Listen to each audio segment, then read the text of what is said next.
नमस्कार बंधु माने आपण मानंकु मो ओडिया जीके ज्ञान चैनल रे स्वागत करूछि। आज आम नेताजी सुभाष चंद्र बोस को विषय रे एक सरल एवं सुंदर भाषणटी शिखिबा। चलंतु वीडियोटी को स्टार्ट करिबा।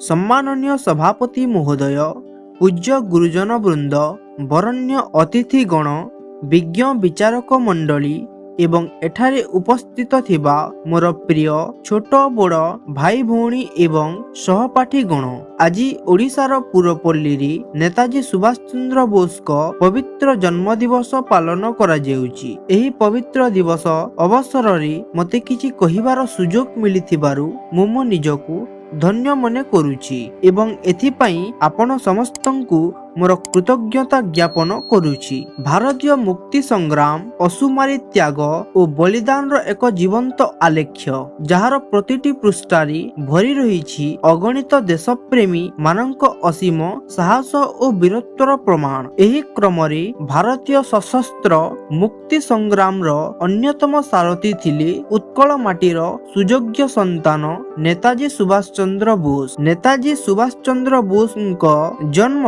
1897 मसीहा जनवरी मास 23 तारिख रे कटकर ओडिया बजार रे होइथिला। तांकर पितांक नाम थिला जानकी बोस, जे कि थिले गोटिए सुनाम धन्य उकिल, एवं मातांक नाम थिला प्रभावती देवी। से कटकर प्रोटेस्टांट यूरोपियन स्कूल रे शिक्षा आरंभ करिथिले एवं रेभेन्सा कॉलेज रु मैट्रिक परीक्षा रे द्वितीय स्थान रखी उत्तीर्ण होइथिले। तापरे से कलिकतार प्रेसिडेंसी कॉलेज रे अध्ययन कले। आईसीएस परीक्षा रे चतुर्थ स्थान कृतकार्य अर्जन करिथिले। से चाहिथिले ब्रिटिश शासनाधीन रे उच्च वेतन थिबा सरकारी चाकरी करि पारि थान्ते, किंतु ब्रिटिश सरकारक अधीन रे गुलामगिरी करिबा अपेक्षा देश मातृकार सेवा करिबाकू निष्पत्ति नेले। 1921 मसीहा रे इंग्लैंड रो प्रत्यावर्तन करी भारतीय जातीय कांग्रेस रे से जोग नेले। ए क्षेत्र रे तांकर आदर्श थिले महात्मा गांधी और देशबंधु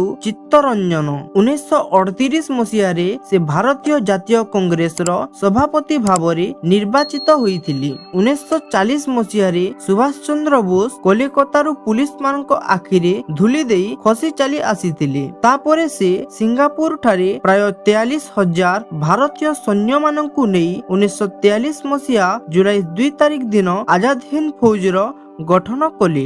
वज्र निर्घोष कंठरे आजाद हिंद फौज को दिल्ली चलोर डाकरा देले।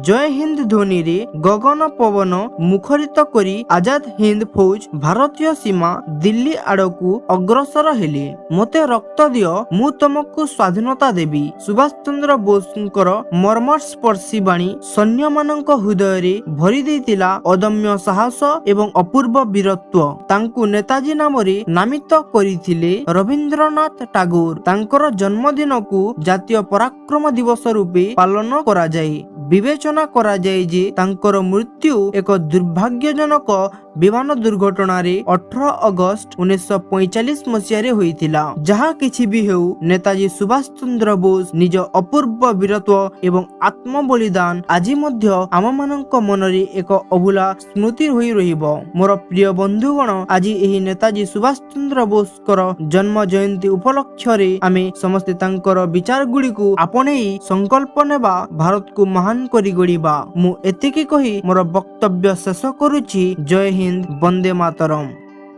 तेबे बंधु माने आजी पई एतिकी। वीडियोटी जदि भलो लागिला तेबे वीडियो को लाइक कर देबे एवं कमेंट रे केमिति लागिला निश्चित कहिबे। पुनी देखा परवर्ती वीडियो।